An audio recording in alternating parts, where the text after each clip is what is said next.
Rahayu, Rahayu, sahabat ziarah budaya.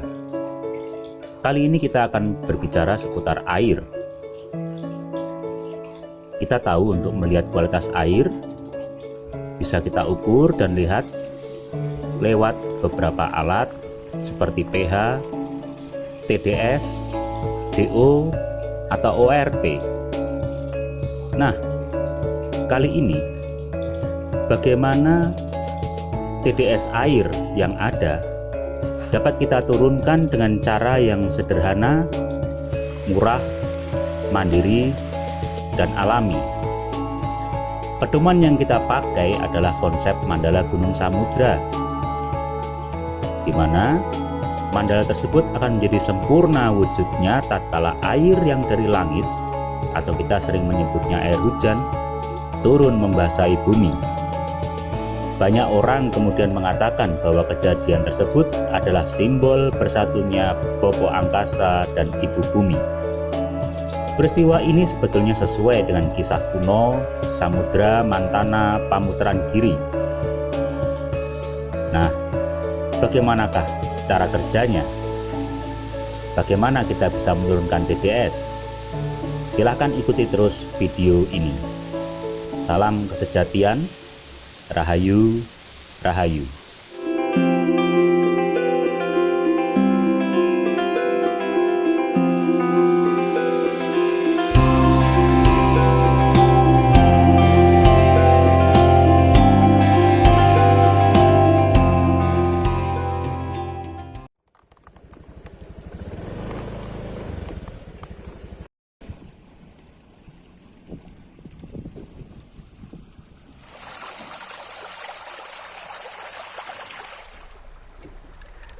Rahayu, Rahayu, kita berjumpa lagi sahabat ziarah budaya.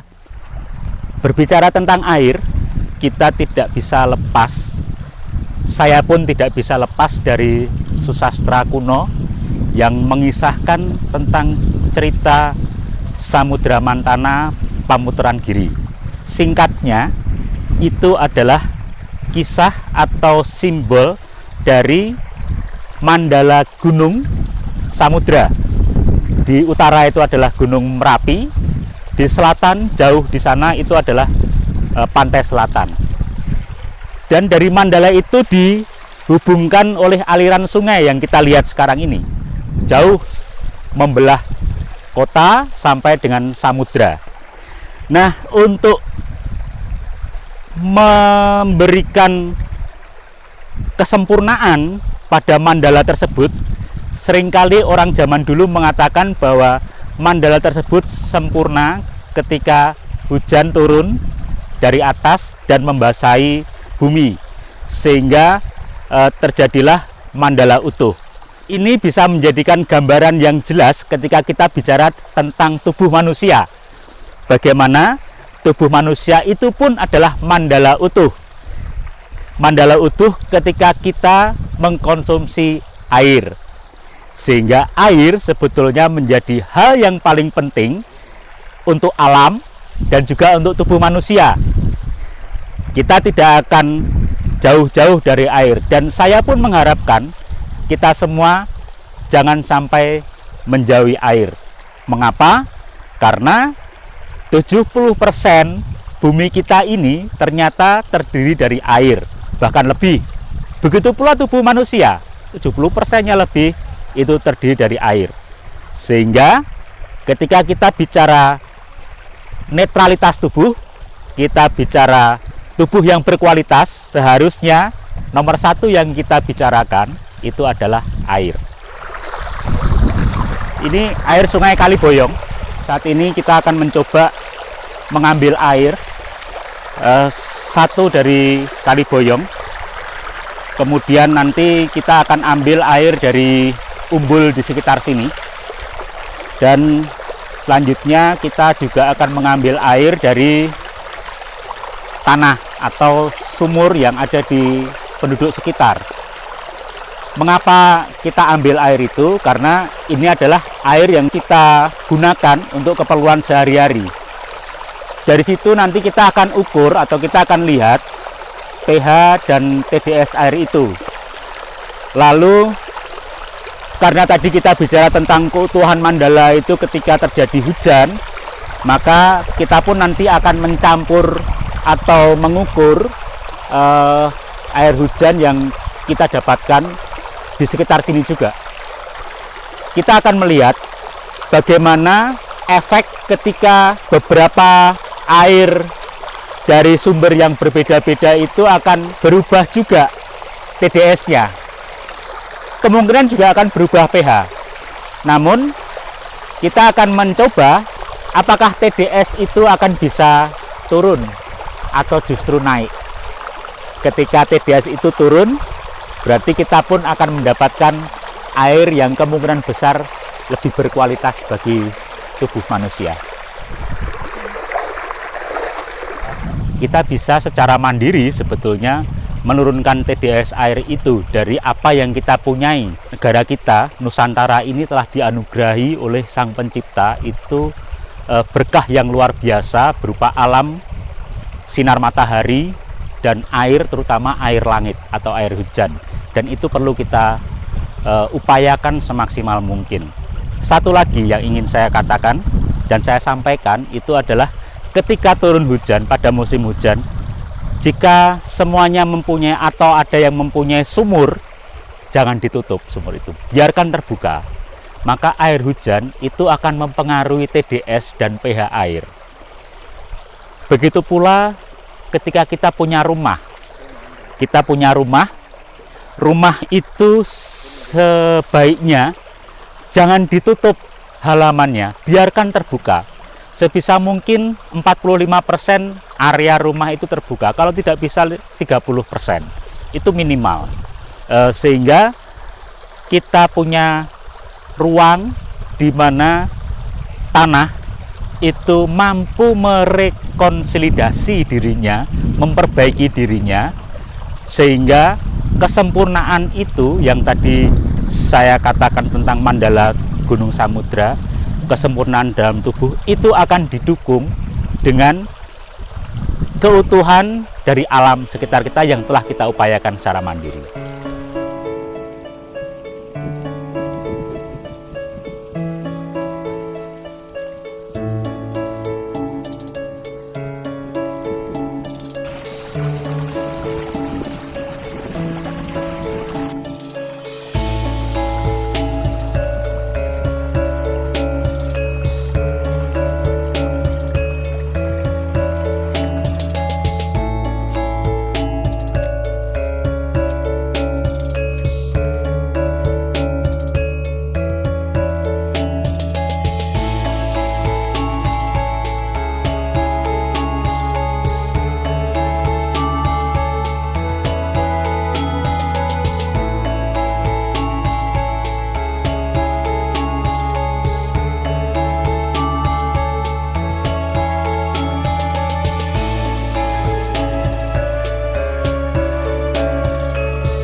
Kita sekarang ada di ruangan ini. Di depan saya ini ada gelas, lalu di samping ini ada air yang tadi kita ambil. Ini ada air keran, air umbul, air sungai, lalu air hujan. Nah, kita di sini akan melihat TDS itu akan bisa berubah. TDS itu adalah total dissolved solid, artinya total keseluruhan, hitungan keseluruhan dari padatan terlarut di dalam air. Yang di dalam itu macam-macam, mungkin ada magnesium, ada ferrum, ada fluor, ada kalsium, segala macam. Kita tidak tahu kecuali kita memasukkannya ke dalam lab. Kita lihat. Ini gelas akan saya isi pertama dengan air sungai yang tadi kita ambil.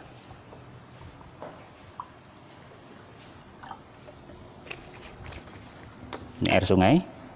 Kemudian yang gelas kedua ini akan kita isi dengan air umbul yang tadi kita ambil juga.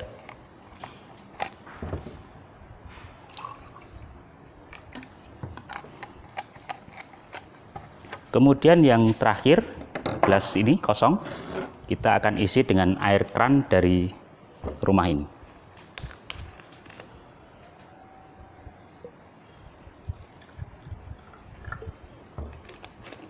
Lalu kita akan ukur TDS masing-masing air tersebut. Yang pertama adalah air sungai. 0.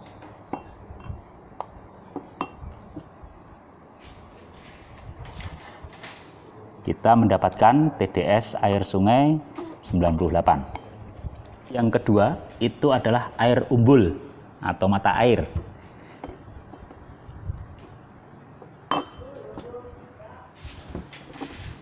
94. Kemudian yang ketiga itu air tanah atau air keran.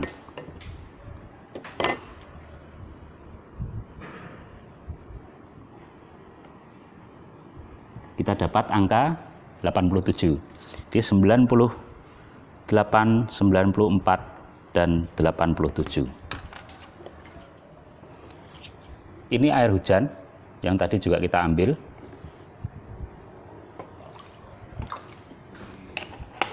Kita akan lihat TDS-nya. Kita mendapatkan TDS di angka 16.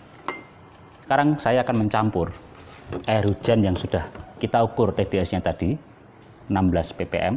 Pertama adalah air sungai. TDS awal 98.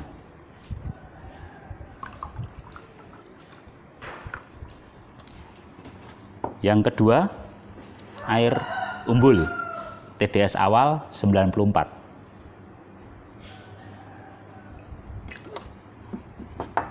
Yang ketiga adalah air tanah atau air sumur, air keran. TDS awal 87.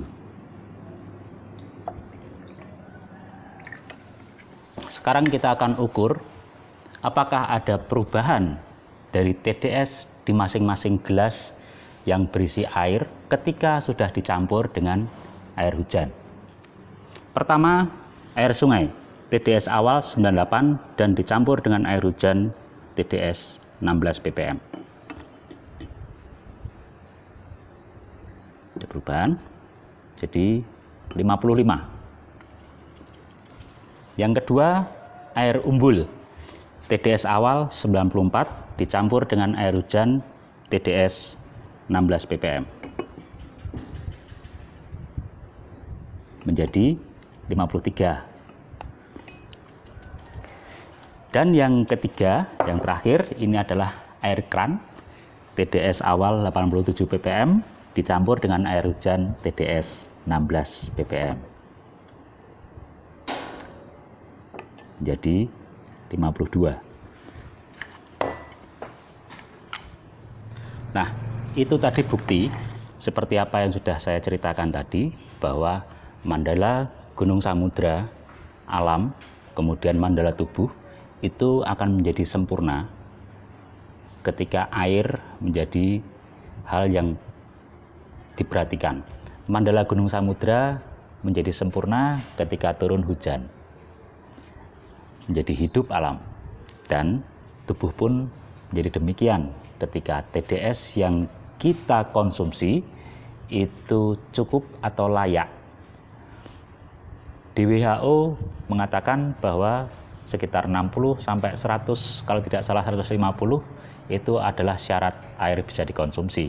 Maka kita bisa melihat di negara-negara itu orang bisa dengan mudahnya meminum air dari keran disebabkan oleh TDS-nya yang layak. Nah, ini kita bisa mencampur air secara mandiri tanpa perlu diolah secara susah, secara rumit. Kita bisa mendapatkan TDS yang rendah, dan itu pun menjadi air baku konsumsi yang bisa menjamin kualitas tubuh manusia. Di saya sekarang ini ada alat namanya pH untuk mengukur pH. Kita lihat setelah kita ukur TDS, kita ukur pH, apakah pH-nya masih memenuhi syarat. Kita lihat tadi air sungai yang sudah dicampur dengan air hujan.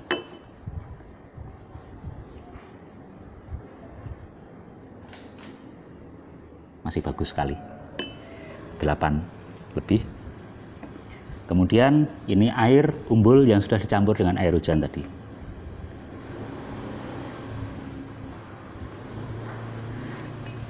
Yang ketiga, air tanah atau air keran yang sudah dicampur dengan air hujan.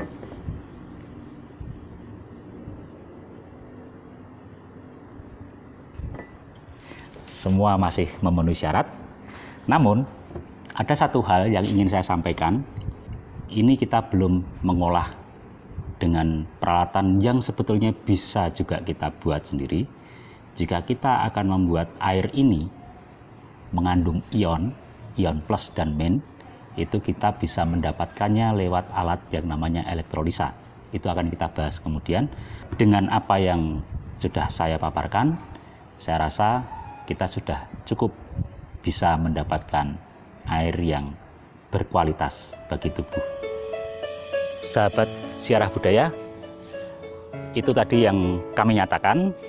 Ke depan kami akan banyak men-sharekan pengalaman-pengalaman atau kegiatan-kegiatan kami, terutama di bidang seni, budaya, terutama hubungannya dengan alam, manusia dengan alam, atau malah bagaimana manusia menanggapi alam itu.